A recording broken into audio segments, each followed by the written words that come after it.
ஒரு மனுஷன், அவரோட கனவு, அதை முடியாதுன்னு சொன்ன இந்த உலகம், இது எல்லாத்தையும் தாண்டி வந்த ஒரு பயணம், அதுதான் ரொனால்டோவோட எவல்யூஷன். 1985 போர்ச்சுகலோட மதேரா ஐலாண்டில் இருக்கிற ஃபன்சல்னு ஒரு சின்ன ஊரில் கிறிஸ்டியானோ ரொனால்டோன்னு ஒரு பையன் பிறந்தான். 4 குழந்தைகளில் கடைசியாக பிறந்தவன். பெரிய வீடு இல்லை, பெரிய வசதி இல்லை, ஆனால் பெரிய கனவோடு வளர்றாரு. ஃபுட்பால் தான் அவருக்கு எஸ்கேப், ஃபுட்பால் தான் அவரோட உலகம். அப்பா தினேஷ் ஒரு கிட்மேனாக வேலை பார்த்தாரு. கஷ்டம் நிறையா இருந்துச்சு, ஆனால் கிறிஸ்டியானோவுக்கு அதெல்லாம் முக்கியம் இல்லை. கையில் பால் கிடைக்கலனா சாக்ஸை உருட்டி பால் மாதிரி செஞ்சு கூட விளையாடுவார். ஸ்ட்ரீட்டில் ஆரம்பித்த அந்த பசி சீக்கிரமாகவே மதீரா முழுவதும் பேச ஆரம்பிச்சிது. 10 வயசுக்குள்ளே அவர் பேர் எல்லாருக்கும் தெரிஞ்சுது. நேஷ்னல் கிளப் இந்த சின்ன பையனை சைன் பண்ணுறாங்க, அந்த ஐலாண்டோட பிக்கஸ்ட் கிளப். ஆனால் ஒவ்வொரு பெரிய கனவுக்கும் ஒரு பெரிய சாக்ரிஃபைஸ் தேவை. 1997 வெறும் 12 வயசு. அந்த வயசில் பல பசங்க ஃபேமிலி கூட இருக்க ஆசைப்படுவாங்க. ஆனால் கிறிஸ்டியானோ தன்னோட கனவுக்காக ஃபேமிலியை விட்டு பிரிஞ்சு போகிறாரு. மதேராவிலேருந்து லிஸ்பனுக்கு ஸ்போர்ட்டிங் சிபி அகாடமிக்காக ஒரு புது பயணத்தை ஆரம்பித்தார். ஆனால் அது ஈஸி இல்லை. மாதக்கணக்காக அழுதுருக்கார், வீட்டை நினச்சி தவிச்சிருக்காரு. அவரோட ஐலாண்ட் ஆக்சென்ட்டை பார்த்து சில பேர் கிண்டல் பண்ணியிருக்காங்க. ஆனால் ரொனால்டோக்கு ஒரு விஷயம் மட்டும் தெரியும், கஷ்டம் வந்தால் நிறுத்துறது இல்லை, அதை தாண்டி முன்னேறுறது. குவிட் பண்ண நிறைய காரணம் இருந்துச்சு, ஆனால் தொடர ஒரே ஒரு காரணம் போதும். அந்த காரணம் தான் ஃபுட்பால். ஆனால் ரொனால்டோவோட போராட்டம் அதோட முடியல. இயர் 2000, வெறும் 15 வயசு. கனவை நோக்கி ஓடிட்டு இருந்த அந்த டைமில் ஒரு அதிர்ச்சி. டாக்டர்ஸ் சொன்னாங்க அவரோட இதயம் சாதாரணமாக இல்லைன்னு, ஹார்ட் ரொம்ப வேகமாக துடிக்குதுன்னு. சிலருக்கு இது ஒரு வார்னிங், சிலருக்கு இது ஒரு முடிவு. ஆனால் கிறிஸ்டியானோ ரொனால்டோக்கு இது இன்னொரு சேலஞ்ச். சர்ஜரி முடிஞ்சது, ரெக்கவரி முடிஞ்சது. கொஞ்ச நாளில் அவர் திரும்ப கிரவுண்டில் வந்து நின்னார். கனவு இன்னும் உயிரோடு இருந்துச்சு. 2002 கிறிஸ்டியானோ ரொனால்டோ இன்னும் ஒரு அகாடமி பிளேயர் இல்லை, இன்னும் ஒரு ப்ராமிஸ் இல்லை. இப்போ அவர் ஒரு ரியாலிட்டி. ஸ்போர்ட்டிங் சிபியில் under 16, under 17, under 18, B team, first team ஒரே சீசனில் இந்த எல்லா லெவல்ஸ்லையும் விளையாடின முதல் பிளேயர் அவர் தான். இப்போ ஒரு விஷயம் கிளியராக தெரிஞ்சிச்சு, மதேராவின் சின்ன பையன் போர்ச்சுகலோட அடுத்த பெரிய ஸ்டாராக மாறிட்டு இருக்காருன்னு. உலகம் இன்னும் பார்க்க ஆரம்பிக்கல, ஆனால் அது நடக்க போகிற நேரம் ரொம்ப தூரம் இல்லை. 2003 ஒரு friendly match, sporting CP versus Manchester United. யூரோப்பின் பெரிய கிளப்போட எதிரில் ஒரு 18 வயசு பையன் கிரவுண்டில் இறங்குறாரு. யுனைடெட் டிஃபெண்டர்ஸ்க்கு அவர் ஒரு நைட் மேராக மாறுறாரு. ஒரு ட்ரிபிள், இன்னொரு ஸ்ப்ரிண்ட், மறுபடியும் ஒரு ஸ்கில். அவர் பாலை டச் பண்ணும் போதெல்லாம் ஸ்டேடியம் முழுக்க அட்டென்ஷன் அவர் மேலே தான். மேட்ச் முடிஞ்ச அப்புறம் மான்செஸ்டர் யுனைடெட் பிளேயர்ஸ்க்கு ஒரு விஷயம் கிளியராக தெரிஞ்சிருச்சு, இந்த பையன் ஸ்பெஷல், இவன் நம்ம டீமில் தான் இருக்கணும்னு. சார் அலெக்ஸ் ஃபெர்குசனுக்கும் டெசிஷன் எடுக்க அதிக நேரம் தேவைப்படலை. டீனேஜருக்கான வேர்ல்டு ரெக்கார்ட் ஃபீ £12.24 million. Cristiano Ronaldo Manchester United பிளேயராக மாறுறாரு. கதையே இங்கே தான் ஆரம்பிக்குது. மான்செஸ்டருக்கு வந்ததும் ரொனால்டோ ஒரு புது உலகத்தில் கால் வச்சார். பெரிய எக்ஸ்பெக்டேஷன், பெரிய ப்ரெஷர், ஆனால் அதுக்கு மேலே ஒரு பெரிய மென்டர், சார் அலெக்ஸ் ஃபெர்குசன். ஒரு மேனேஜர் மட்டும் இல்லை, ரொனால்டோவுக்கு ஒரு ஃபாதர் ஃபிகர். கிரவுண்டில் எப்படி ஜெயிக்கணும், கிரவுண்டுக்கு வெளியே எப்படி வளரணும், ரெண்டையும் கற்றுக் கொடுத்தவர். அப்போ மான்செஸ்டர் யுனைடெடில் நம்பர் 7ங்கிறது ஒரு ஜெர்சி நம்பர் இல்லை, அது ஒரு legacy. George Best, Eric Cantona, David Beckham, இந்த லெஜண்ட்ஸ் எல்லாரும் சுமந்த நம்பர். அந்த நம்பரை ஒரு 18 வயசு பையனுக்கு கொடுக்க ஃபெர்குசன் முடிவு பண்ணார். ரொனால்டோவுக்கு அது சர்ப்ரைஸ், ஆனால் ஃபெர்குசனுக்கு அது நம்பிக்கை. ஒரு மேனேஜரோட நம்பிக்கை ஒரு பிளேயரோட கான்ஃபிடென்ஸை மாற்றிடுச்சு. அந்த நாளில் கிறிஸ்டியானோ ரொனால்டோ வெறும் ரொனால்டோ இல்லை, CR7 அவதாரம் எடுத்தார். 2003 ஓல்ட் ட்ராஃபர்ட். ஆயிரக்கணக்கான ரசிகர்கள் ஒரு புது நம்பர் 7 பார்க்க காத்திருந்தாங்க. போல்டனுக்கு எதிரான மேட்ச்சில் ரொனால்டோ சப்ஸ்டியூட்டாக கிரவுண்டுக்குள்ளே வந்தார். லைட்னிங் ஸ்பீட், ஃபியர்லெஸ் ட்ரிபிள்ஸ், அந்த ஃபேமஸ் ஸ்டெப் ஓவர்ஸ். டிஃபெண்டர்ஸ்க்கு பால் எங்கே போகுதுன்னே தெரியல, ஃபேன்ஸ்க்கு கண்ணை எடுக்க முடியல. ஒவ்வொரு டச்சும் ஒவ்வொரு ரன்னும் ஓல்ட் ட்ராஃபர்டை எழுந்து நிற்க வச்சுது. அந்த நாள் மான்செஸ்டர் யுனைடெட் ஒரு பிளேயரை டெபியூ பண்ண வைக்கல, ஃபுட்பாலோட அடுத்த சூப்பர் ஸ்டாரை உலகத்துக்கு அறிமுகப்படுத்தி வச்சாங்க. ஒரு புது எரா தொடங்குச்சு. டேலண்ட் இருந்துச்சு, ஸ்பீடு இருந்துச்சு, ஸ்கில்ஸ் இருந்துச்சு. ஆனால் இப்போது அதுக்கான ரிசல்ட்ஸும் வர ஆரம்பிச்சிது. 2007 மான்செஸ்டர் யுனைடெட் பல வருஷமாக செல்சியோட டாமினன்ஸை பார்த்து வந்தாங்க. ஆனால் இந்த சீசன் கதையே வேறு. ரொனால்டோ வெறும் விங்கர் இல்லை, மேட்ச் வின்னராக மாறினார். கோல்ஸ், அசிஸ்ட், பிக் மூமெண்ட்ஸ் எல்லாத்துலேயும் அவரோட இம்பேக்ட் இருந்தது. சீசன் முடிஞ்சப்போ பிரீமியர் லீக் ட்ராஃபி ஓல்ட் ட்ராஃபர்டுக்கு திரும்ப வந்துச்சு.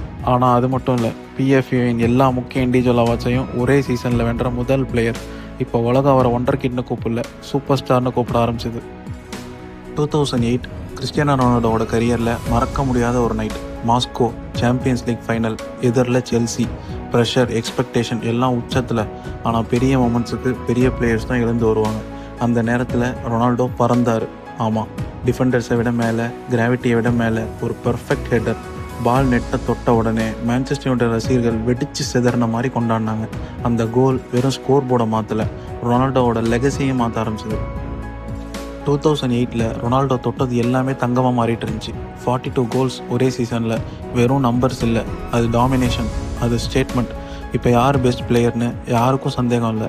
உலகம் முழுக்க ஒரே ஒரு பேர் தான் பேசப்பட்டுச்சு, கிறிஸ்டியானோ ரொனால்டோ. பேலன் d'Or ஃபுட்பாலில் ஒரு பிளேயர் வாங்க முடிகிற மிகப்பெரிய கௌரவம். முதல் முறையாக அது ரொனால்டோ கைக்கு வந்துச்சு. கனவு நிஜமான தருணம் அது. ஆனால் ரொனால்டோக்கு இது டெஸ்டினேஷன் இல்லை, இது ஜஸ்ட் ஒரு மைல்ஸ்டோன் தான். ஃபுட்பாலோட ஒரு மிகப்பெரிய மேடை real Madrid. 2009 world record transfer £80 million. அந்த காலத்தில் நினச்சி கூட பார்க்க முடியாத ஒரு அமௌண்ட். ஆனால் ரியல் மேட்ரிட் ஒரு பிளேயரை வாங்கலை, ஒரு ஃபினாமினனை வாங்கினாங்க. பெர்னாபியோட கேட்ஸ் திறந்துச்சு, ரசிகர்கள் வந்தாங்க. 1000 இல்லை, 10,000 இல்லை, 80,000 பேர் வெறும் ஒரு பிளேயரை பார்க்க. அந்த ஒயிட் ஜெர்சி, அந்த நம்பர் 9, அந்த மொமெண்ட் கெலக்டிகோ செரா திரும்ப உயிர் பெற்றுச்சு. மேட்ரிட்க்கு வந்து 2 வருஷம் ஆயிடுச்சு. கோல் வந்துருச்சு, ரெக்கார்ட்ஸ் வந்துருச்சு. ஆனால் ஒரு கேள்வி மட்டும் இருந்தது, எப்போ ட்ராஃபி வரும்? 2011 கோப்பா டெல் ரே final.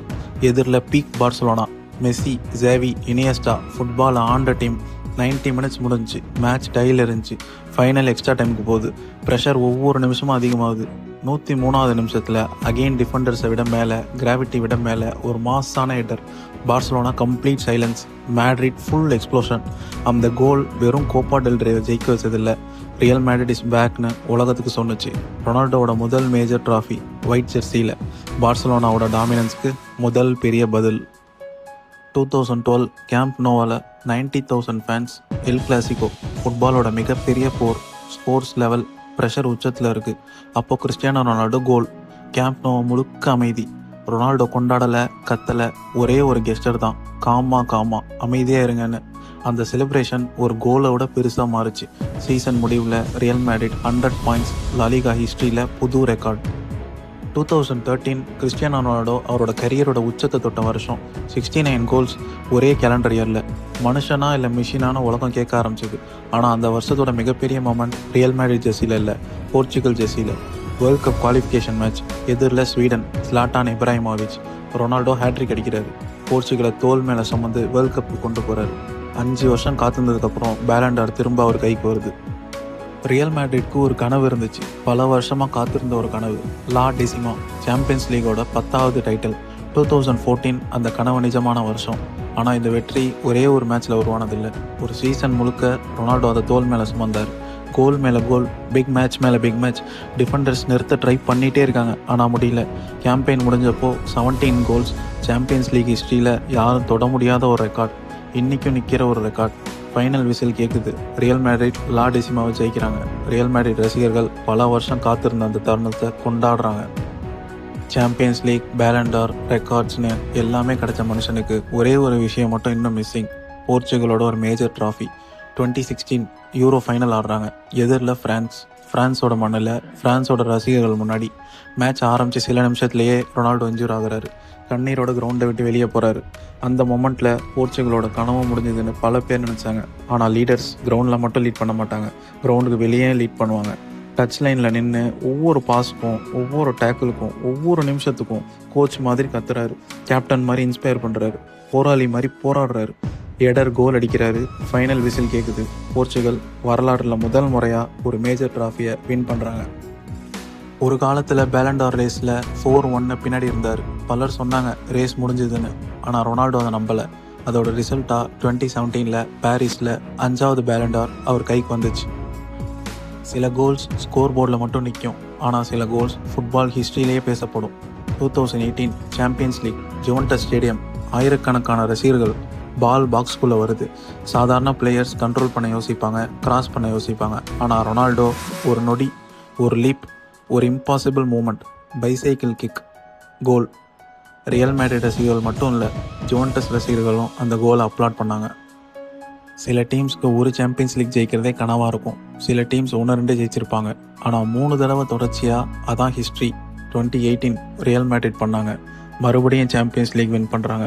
Juventus, Bayern Munich, Liverpool, யார் வந்தாலும் அடி தான். ஃபுட்பாலில் பல ரெக்கார்ட்ஸ் பிரேக் ஆகும், பல அச்சீவ்மெண்ட்ஸ் மறந்து போகும். ஆனால் 3 பீட் அது வேறு லெவல். இது வரைக்கும் வேறு யாரும் செய்யலை, இனிமேலும் யாரும் செய்வாங்கன்னு தோணலை.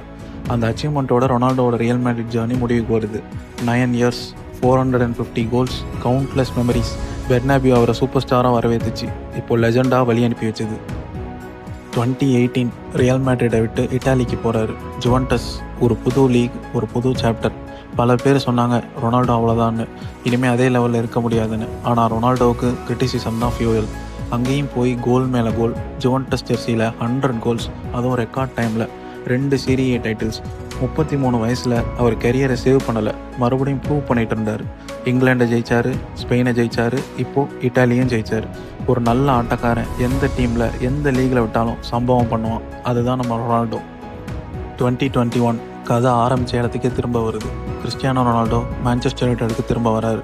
18 வருஷம் முன்னாடி கனவுகளோடு வந்த பையன் இப்போ ஹிஸ்ட்ரியோடு திரும்ப வந்தான். ஓல்ட் ட்ராஃபோர்டில் ரசிகர்கள் ஒரு பிளேயராக பார்க்கல, அவங்களோட ஹீரோவாக பார்த்தாங்க. நியூ கேசலுக்கு எதிராக டெபியூ. ப்ரெஷர், எக்ஸ்பெக்டேஷன் எல்லாம் இருந்துச்சு. ஆனால் ரொனால்டோ மறக்கலை, மறந்தும் போகலை. 2 கோல். ஓல்ட் ட்ராஃபோர்ட் வெடிச்சு செதறிடுச்சு. அதுவும் வெறும் கம்பேக் இல்லை, அது நாஸ்டால்ஜியா. அது ஒரு ஜென்ரேஷனோட நினைவுகள். 2022 கிறிஸ்டியானோ ரொனால்டோவுக்கு 37 வயசு. மான்செஸ்டர் யுனைட்டட் சீசன் ஸ்மூத்தாக போகலை. டீம் ஸ்ட்ரகிள் பண்ணுது. ப்ரெஷர், கிரிட்டிசிசம் எல்லாம் இருந்தது. ஆனால் ஒரு விஷயம் மட்டும் மாறலை, இவர் கோல் ஸ்கோர் பண்ணுறது. 24 கோல்ஸ். டீமோட லீடிங் கோல் ஸ்கோரர். ப்ரீமியர் லீக்கில் 37 வயசில் கூட டாப் ஸ்கோரர்ஸ் லிஸ்ட்டில் இருக்கார். லேட் வின்னர்ஸ் அடிக்கிறாரு, விலாரியல், அட்லாண்டா மாதிரியான டீம்ஸ்க்கு அகெயின்ஸ்டாக. Piers Morgan interview. ஃபுட்பால் உலகமே கேட்குற மாதிரி கிறிஸ்டியானோ ரொனால்டோ ஒரு சில விஷயங்களை ஷேர் பண்ணிக்கிட்டார் டீம் மேனேஜ்மெண்ட் பற்றி.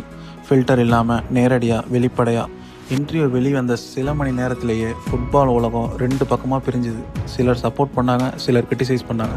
ஆனால் ஒரு விஷயம் மட்டும் கிளியர், மான்செஸ்டர் யுனைட்டடில் ரொனால்டோவோட சாப்டர் முடிவுக்கு வந்துச்சு. சில நாட்களுக்கு அப்புறம் கான்ட்ராக்ட் முடிஞ்சுது. செகண்ட் யுனைடெட் ஜர்னி முடிஞ்சுது. அடுத்து 2022 வேர்ல்ட் கப் வருது. First player to score in 5 different world கப்ஸ்னு இன்னொரு ரெக்கார்டு வைக்கிறாரு. Quarter final Portugal versus Morocco ஒரு கோல் அடித்து மேட்ச் வின் பண்ணுறாங்க. ரொனால்டோ அழுதுகிட்டே உள்ளே நடந்து போகிறத பார்க்குறப்போ ஒவ்வொரு ஃபுட்பால் ஃபேன்ஸுக்கும் வலிச்சிருக்கும். ஸோ வேர்ல்ட் கப் கனவு உடஞ்சிருச்சு, மான்செஸ்டர் சாப்டர் முடிஞ்சிருச்சு. ஃபுட்பால் உலகம் ஒரு கேள்வி கேட்குது, ரொனால்டோவோட ஸ்டோரி முடிஞ்சிருச்சான்னு. ஜான்வரி 2023 ரொனால்டோ ஒரு டெசிஷன் எடுக்கிறார். ஃபுட்பால் உலகம் யாருமே எதிர்பார்க்காத ஒரு டெசிஷன். சவுதி அரேபியா, அல் நசர். சிலர் சொன்னாங்க கெரியர் முடிஞ்சு போச்சு, யூரோப் போயிட்டாரு, இது ரிட்டையர்மெண்ட் சாப்டர்னு. ஆனால் ரொனால்டோ யூரோப்பை விட்டு போகல, யூரோப்பை கான்குயர் பண்ணிட்டு போனார். மான்செஸ்டர், மேட்ரிட், டூரின் எல்லாத்தையுமே ஜெயித்தவர். இப்போ ஒரு புது கான்டினென்ட்டுக்கு ஃபுட்பாலை கொண்டு போய் சேர்க்குற மிஷனில் இருந்தார். Record braking contract. அவர் சொன்னார், என் வேலை யூரோப்பில் முடிஞ்சிருச்சுன்னு. அந்த வார்த்தைகள் வெறும் ஹெட்லைன்ஸ் மட்டும் இல்லை, ஒரு சிக்னல். கொஞ்சம் மாதத்தில் பென்சிமா வராரு, நெய்மர் வராரு, காண்டே வராரு. பல வேர்ல்ட் ஸ்டார்ஸ் சவுதிக்கு வர ஆரம்பித்தாங்க. ஃப்ளட் கேட்ஸ் ஓப்பன் ஆச்சு. ஆனால் அதை திறந்தது கிறிஸ்டியானோ ரொனால்டோ. 2024 இன்னொரு ரெக்கார்டு வைக்கிறாரு. யூரோப்பியன் சாம்பியன்ஷிப்பில் என்ட்ரி கொடுக்குறாரு. 6 யூரோ டோர்னமெண்ட்ஸ் ஆடின ஒரே பிளேயர். 20 வருஷம் அதே டிட்டர்மினேஷனோட. செப்டம்பர் 2024 ஃபுட்பால் ஹிஸ்ட்ரியில் யாரும் டச் பண்ணாத ஒரு நம்பர், யாரும் கனவுல கூட யோசிக்காத ஒரு milestone. 900 goals. Cristiano Ronaldo Portugal ஜெர்சியில் குரோஷியாவுக்கு எதிராக கோல் அடித்தார். அது ஒரு நார்மல் கோல் இல்லை, அது ஹிஸ்ட்ரி. 1 கோல் இல்லை, 100 கோல் இல்லை, 500 கோல் இல்லை, 900 கரியர் கோல்ஸ். ஃபுட்பால் வரலாற்றில் முதல் பிளேயர். World cup 1000 goals. இன்னும் பெண்டிங் இருக்க இந்த சாப்டர்ஸை நோக்கி இன்னமும் அந்த குதிரை அதே வெறியோட ஓடிட்டு தான் இருக்குது. ரொனால்டோ அவ்வளோதான்னு பல முறை சொல்லியிருக்காங்க. ஏன் இப்பயும் சொல்லிட்டு தான் இருக்காங்க. இந்த ஸ்டேட்மெண்ட் ரொனால்டோக்கும் புதுசு இல்லை, ரொனால்டோ ஃபேன்ஸுக்கும் புதுசு இல்லை. திரும்ப ப்ரூவ் பண்ணி கிரிட்டிசைஸ் பண்ணுறவங்கள சைலன்ஸ் பண்ணுறதுல தான் அவர் ஸ்பெஷலிஸ்ட்டே. இதில் மென்ஷன் பண்ணாத பல ஹைலைட்ஸ் இருக்குது அவர் கெரியரில். அதில் உங்கள் ஃபேவரட் மூமெண்ட் எதுன்னு கமெண்ட்டில் சொல்லுங்கள். வீடியோ பிடிச்சிருந்தா லைக் பண்ணுங்கள். இதே மாதிரி சினிமேட்டிக் டாக்குமெண்ட்ரிஸ் பார்க்க நம்ம சேனலை மறக்காமல் சப்ஸ்கிரைப் பண்ணி வச்சுக்கோங்க. நன்றி.